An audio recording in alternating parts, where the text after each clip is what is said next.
Layer Marney Tower in the county of Essex.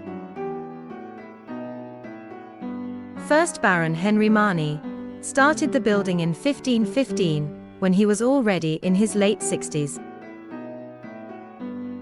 Henry had proved his worth in the reign of King Henry VII, and had become a firm favourite of King Henry VIII.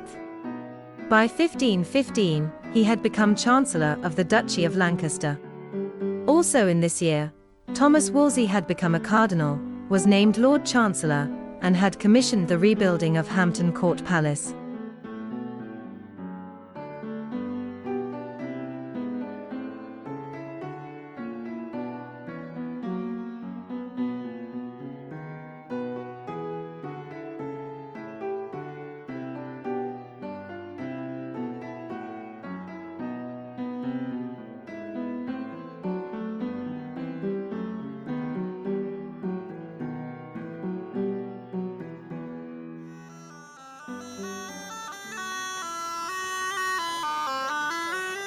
We are now in the year 1523.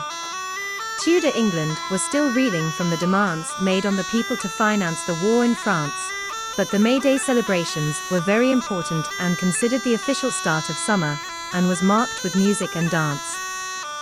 Towns and villages would come together to catch up with the latest news and gossip, and show off their wares that they had been making in the cold winter months.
Henry Marney died at his home in St. Swithin's, London.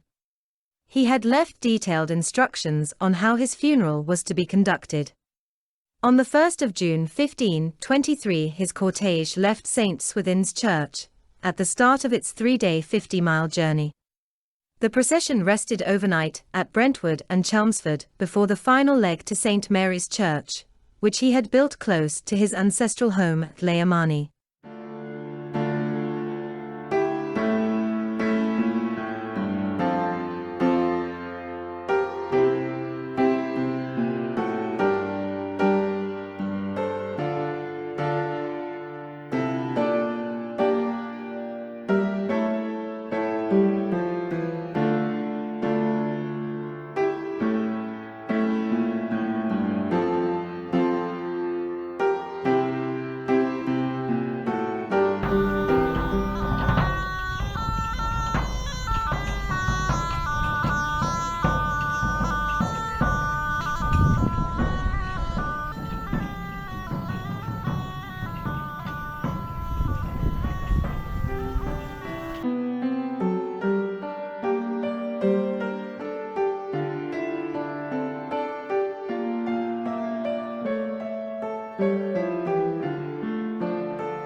to every purpose under the heaven. A time to be born and a time to die. A time to plant and a time to pluck up that which is planted. A time to kill and a time to heal. A time to break down and a time to build up. And so ended the funeral of Lord Henry Marney. The great palace of Henry's dreams was never completed, but the towers still stand in all their glory.